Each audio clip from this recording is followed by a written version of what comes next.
Hello and welcome to Waypoint. We are so glad you decided. Oh, sorry. Hello and welcome to Waypoint Online. Don't you just hate it when that happens? But you're here and I am so glad you decided to tune in. Now, we are in our annual series, Be Real, which is all about ordinary people God uses to do extraordinary things. And our series is entitled, Don't Settle for Being Christian. Now, last week we had Thurston Whittle's story, which is all about trusting God with everything, not just content with being Christian, but going the extra mile and actually following Jesus. Now, this week, I want to ask you the question, have you ever thought you were okay, but deep inside you actually knew something was wrong? Or maybe, the world thinks you're okay and you have this front that you're putting up, but inside you're actually breaking. Maybe you think you're too far gone. Maybe you think, I've messed up so much, I'm beyond the point of no return. If that's you, the story of Leslie today is exactly for you. I was born into an Afrikaans household with an English father, and from my earliest memory, church and Christianity was part of my life. My parents did a good job of educating us in the ways of Jesus, and this is something that I can recall going back as far as I can remember as a child. This amounted to us visiting church every Sunday. It was part of who we were, it was part of our identity. And it is in some way, it is also the way that as it was passed on from generation to generation, the way that we raised our children. The one thing that became clear is that which I thought and knew to be Christianity or my faith was removed from a relationship with God. And this was only borne out a couple of years later. So after school, after studying, I married my high school sweetheart. We've been together for many years. We relocated to Johannesburg in 1996. And in this time, the part of my life started where I built my career. We have 2 children, Richard and Lisa. And for most part of this period in our lives, basically took care of raising our children. I spent a lot of time away from home, and the excuse was it was building my career. So in that, I also missed a lot of what my family was going through, and I probably didn't always take care of what my wife was experiencing. The life of a businessman when you travel means that you entertain a lot, and with entertaining, cannot be disconnected from alcohol. So it became part of life, became part of what we did as natural. Didn't play that big a part in the beginning, but as time progressed, it became more and more of a factor in my life.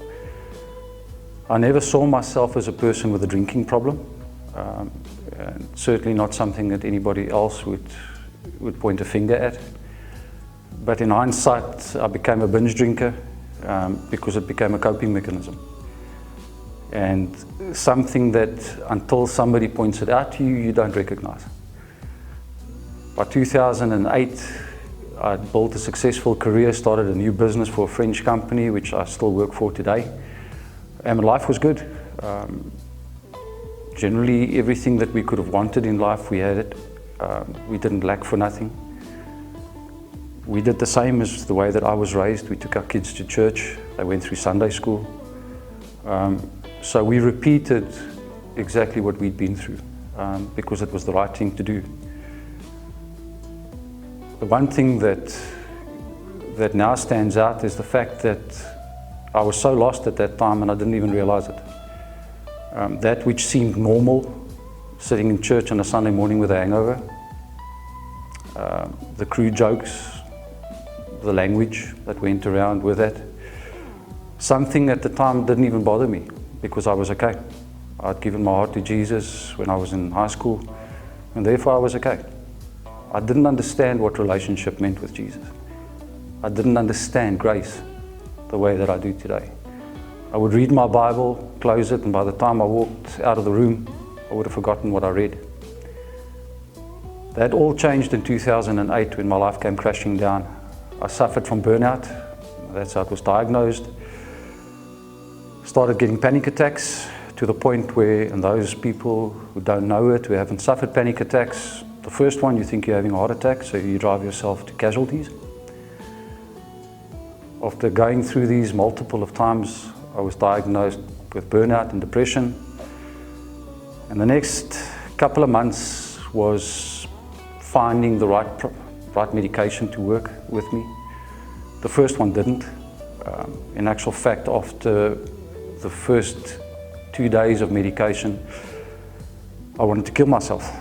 The only reason I didn't is I couldn't find the safe keys, which Ian had hidden. Thankfully, I was taken to another physician.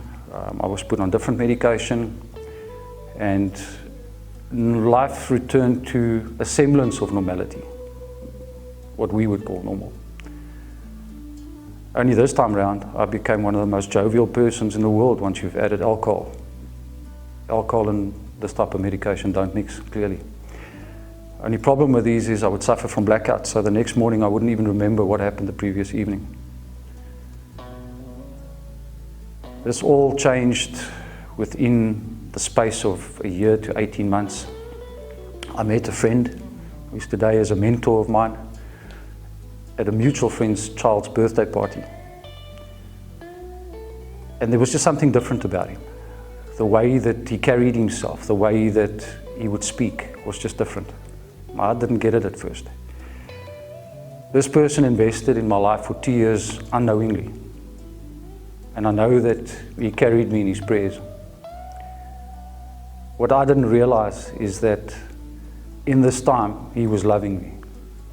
A love that I didn't understand because that's a guy thing, you know. But yet he was there. Never forceful, always there.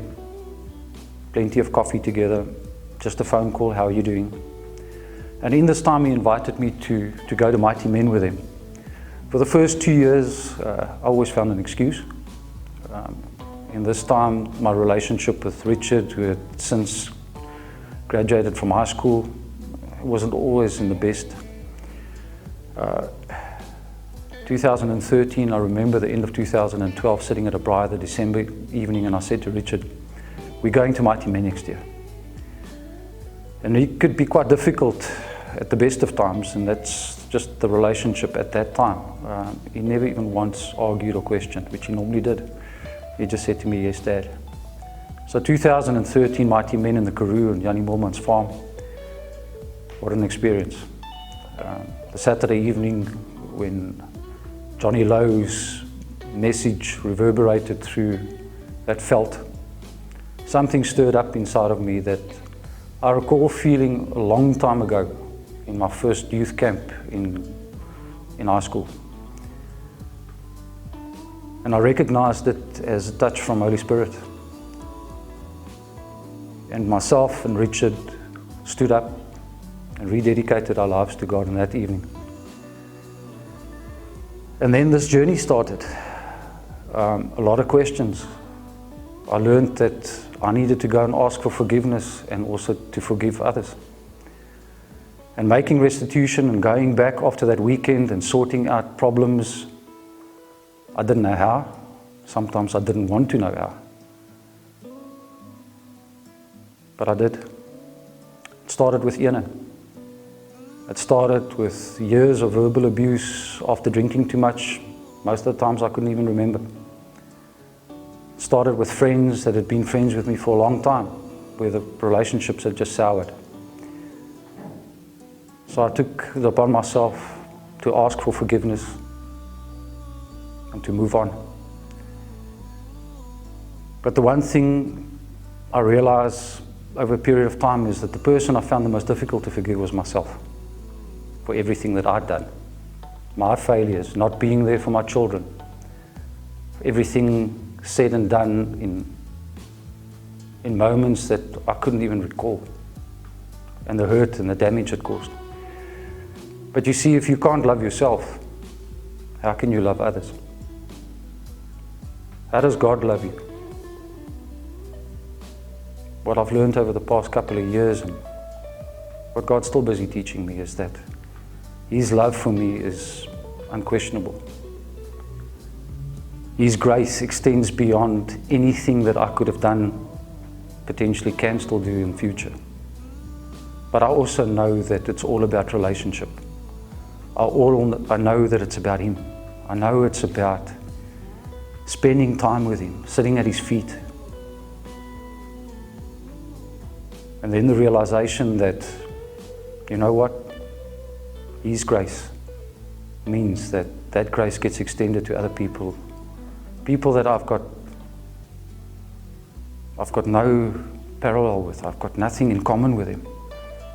Yet grace says that I love not just those who love me, but everybody. And that's a process. It doesn't happen overnight. God's still busy.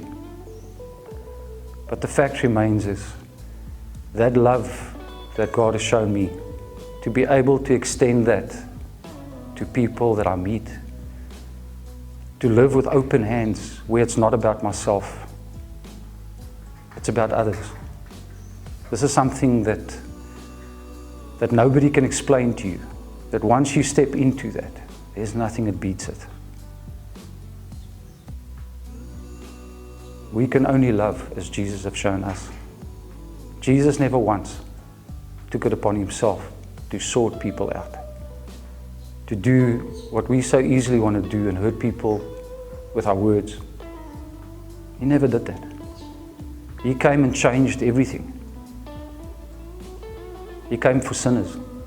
He came for those that wear masks, those that don't have anything good to say about themselves, that think that what they've done cannot and will never be excused or forgiven. He came for all of us. Who am I? A question I asked a lot. Who am I that, as the Casting Crowns song goes, that the Lord of all the earth will choose to know my name? The God of second chances. The God that looks beyond everything that I've done. And that comes to me and says to me, I've got this. My grace covers a multitude of sins. The same account that Jesus gave when He spoke to the Roman centurion, to the woman that came in and washed His feet with the tears and anointed Him. It wasn't something that just happened in ancient times. It was so much different from our days. But Jesus came and turned everything upside down. You see, He gave second chances to everybody He met. He never judged. And therefore, His promise, His love says that He won't judge me. And some of us look at this and we go, second chance, you know what, I'm on my third and my fourth, or maybe even my fifth chance. But that's grace. Grace says that as long as I remain in Him and Him in me, He will never, ever take His love away from me. He is ultimately the God of second chances.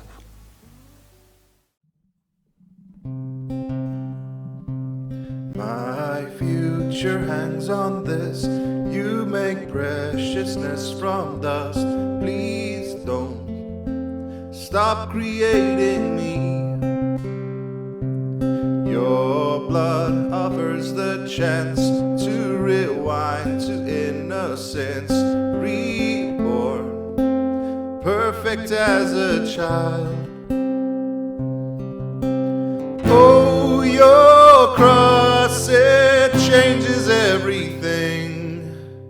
There my world begins anew with you. Oh, your cross, it's where my hope restarts. A second chance is heaven's heart. When sin and ugliness collide with redemption's kiss, beauty awakens by romance. Always inside this mist, I have found forgiveness, mercy as infinite as you. Oh, your cross, it changes everything. There my world begins anew with you. Oh, your cross, it's where my hope restarts. A second chance is heaven's heart. Countless second chances we've been given at the cross. Countless second chances we've been given at the cross. Fragments of brokenness salvaged by the art of grace. You craft life from our mistakes. Black skies of my regrets outshone by this kindness. New life dawns over my soul.